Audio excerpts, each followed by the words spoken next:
প্রিয় দর্শক মণ্ডলী, সকলকে আমাদের চ্যানেলের পক্ষ থেকে সাদর আমন্ত্রণ।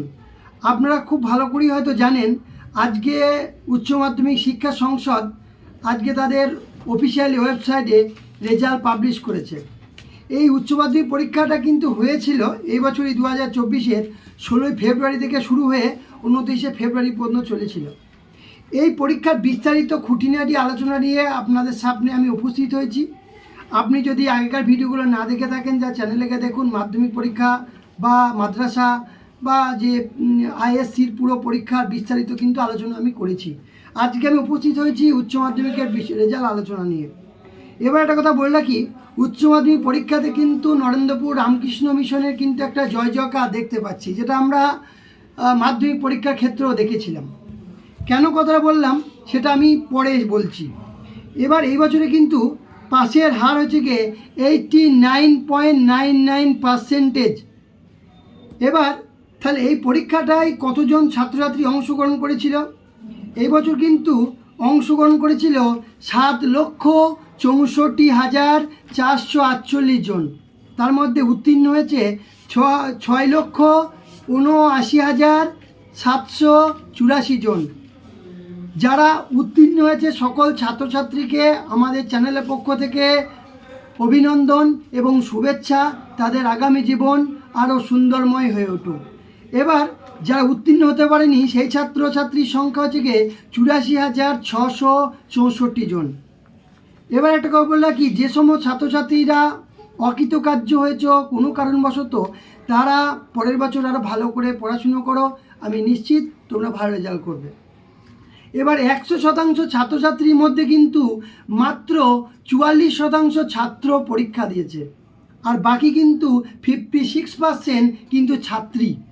তাহলে একটা জিনিসকে আমি এখানে লক্ষ্য করতে পারছি যে ছাত্ররা আস্তে আস্তে পড়াশুনো বিমুখ হয়ে উঠছে। তারা হায়ার স্টাডির দিকে যাচ্ছে না। তারা কি পরিযায়ী শ্রমিক হয়ে উঠছে? এটা একটা প্রশ্ন। পয়েন্ট নাম্বার 2, মেয়েদের দেখছি পার্টিসিপেশন এডুকেশনে কিন্তু বয়েজের থেকে এগিয়ে রয়েছে। তার মানে কি এটা যে মেয়েরা কি যে আমাদের মাননীয় মুখ্যমন্ত্রীর যে কন্যাশ্রী প্রকল্প রয়েছে সেখানে কি একটা উদ্ভাবনী একটা সৃষ্টি করেছে, আলোড়ন সৃষ্টি করে দিয়েছে শিক্ষা ব্যবস্থায়? এটা কি বলতে পারি? এটাও কিন্তু একটা ভাবনা চিন্তার বিষয় রয়েছে। এবার একটা কথা বলে রাখি, এবার প্রথম কারা হলো, দ্বিতীয় কারা হলো, তৃতীয় কারা হলো। এই বছরে কিন্তু প্রথম স্থান অধিকার করেছে আলিপুরদুয়ারের ম্যাক উইলিয়ামস হাই স্কুলের ছাত্র অভিক দাস। তার মোট প্রাপ্ত নাম্বার হচ্ছে গিয়ে 500-র মধ্যে 496। এবং দ্বিতীয় স্থান অধিকার করেছে নরেন্দ্রপুর রামকৃষ্ণ মিশনের সৌম্যদীপ সাহা। তার প্রাপ্ত নাম্বার হচ্ছে গিয়ে 495। 1 নম্বরে ডিফারেন্স হয়েছে ফার্স্ট এবং দ্বিতীয়র মধ্যে। এবং তৃতীয় হয়েছে মালদার অভিষেক গুপ্ত। এবং আরেকটা কথা বলে রাখি, চতুর্থ স্থান অধিকার করেছে দুটো মেয়ে, এবং এরা দুজনই কিন্তু মেয়েদের দিক থেকে প্রথম স্থান অধিকার করেছে। কি নাম হচ্ছে, উচ্চ মাধ্যমিকে কিন্তু এবছরে মেয়েদের মধ্যে প্রথম স্থান অধিকার করেছে এবং গোটা পশ্চিমবঙ্গের ভিত্তিতে চতুর্থ স্থান পেয়েছে কোচবিহারের সুনীতি একাডেমি ছাত্রী কিন্তু প্রতীচি রায় তালুকদার। এবং হচ্ছে চন্দ্রনগরের কৃষ্ণ ভবানী নারী শিক্ষা মন্দিরের স্নেহা ঘোষ। এই দুজনে কিন্তু জয়েন্টভাবে 4th র্যাঙ্ক করেছে, মেয়েদের মধ্যে প্রথম। এবং একটা কথা কেন বলতে পারি যে কোচবিহার কিন্তু দিন দিন শিক্ষার দিকে কিন্তু পশ্চিমবঙ্গের মানচিত্রে একটা উজ্জ্বল বিন্দুর মতন কিন্তু চকচক করছে। আমি মাধ্যমিকেও দেখেছিলাম, মাধ্যমিক ওখানে প্রথম স্থান অধিকার করেছিল, এবছরও তাই। তার মানে কি, শিক্ষার দিকে কিন্তু একটা ভালো প্রভাব কিন্তু কোচবিহার কিন্তু দেখাচ্ছে। এবার আসি যে এবছর কিন্তু যে 1 থেকে 10-এর মধ্যে মেধা তালিকাতে কিন্তু রয়েছে 58 জন পড়ুয়া। এর মধ্যে কিন্তু রয়েছে হুগলি 13 জন রয়েছে, 13 জন রয়েছে মেধা তালিকাতে 10 জনের মধ্যে। বাঁকুড়া রয়েছে 10 জন, দক্ষিণ 24 পরগনা 7 জন, কলকাতা রয়েছে 5 জন। এবার একটা কথা বলে রাখি, কলকাতা কি আস্তে আস্তে কি পেছিয়ে যাচ্ছে অন্য অন্য জেলার সঙ্গে? কি কোচবিহার একটা কলকাতা কি একটা কোথাও না কোথাও কি পেছিয়ে পড়ছে?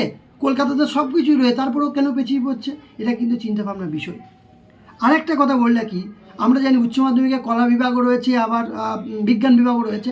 তাই কলা বিভাগে কিন্তু ছাত্রের পাশের হার 88.02%। আর হচ্ছে বিজ্ঞান বিভাগের ছাত্রর পাশের সংখ্যা হচ্ছে 97%। মানে কলা বিভাগের থেকে কিন্তু বিজ্ঞান বিভাগের ছাত্রর কিন্তু পাশের হার কিন্তু বলতে পারি 9% বেশি। এটাও কিন্তু একটা বিষয়, এটা কিন্তু একটা চিন্তাভাবনার বিষয় রয়েছে, এটা কিন্তু একটা আলোচনার বিষয়। এবার একটা কথা, পরের বছরের যদি দেখা যায় যে পরের বছরের পরীক্ষাটা শুরু হচ্ছে কবে থেকে, পরের বছরে উচ্চ মাধ্যমিক পরীক্ষা শুরু হচ্ছে 3 মার্চ থেকে, পরীক্ষাটা শেষ হবে কিন্তু 18 মার্চ। এবং আরেকটা কথা বলে রাখি, যে সমস্ত ছাত্রছাত্রীরা চাইছো যে তাদের রেজাল্টে কোথাও না কোথাও একটু তাদের মনোক্ষুণ্ণ হয়েছে, তাদের পছন্দ হয়নি, তারা কিন্তু আবার রিভিউ বা কুটিনি করতে পারো। 10 তারিখ থেকে 13 তারিখের এই মাসেরই তারা ওই কুটিনির জন্য স্কুলে আবেদন করতে পারো। তবে একটা কথা বলে রাখি, আগে কিন্তু কুটিনির জন্য প্রায় 45 দিন টাইম লেগে যেত বা দীর্ঘ টাইম, কিন্তু এবছর সংসদ কিন্তু একটা কাজ করেছে, ইনস্ট্যান্ট একটা কুটিনি বা রিভিউর জন্য একটা রেজাল্ট দেওয়ার ব্যবস্থা করেছে। তার জন্য রিভিউর জন্য 600 টাকা ধার্য করা হয়েছে যদি 7 দিনের মধ্যে সে রিভিউ নিতে চায়, রেজাল্ট নিতে চায়, এবং কুটিনির জন্য কিন্তু 800 টাকা ধার্য করেছে। তাহলে এবার যার পক্ষে সম্ভব যে এত টাকা দেওয়া, সে তাড়াতাড়ি রেজাল্ট পেয়ে যাবে, 7 দিনের মাথাতে পেয়ে যাবে, ইনস্ট্যান্ট রেলের টিকিটের মতন, ইমার্জেন্সি টিকিট সেরকমই ব্যাপার হয়ে গেছে এখানে। আর যদি কারো মনে হয় যে না আমি 2 দিন পর নিলেও হবে, তাহলে সে কিন্তু রেটটা একটু অতটা করা হয়নি। এবার বলে রাখি, 90%র বেশি নাম্বার পেয়েছে 1.23% পড়ুয়া, 8,331 জন উচ্চ মাধ্যমিকে এবছর পেয়েছে 90%র বেশি নাম্বার, এবং 80%র বেশি পেয়েছে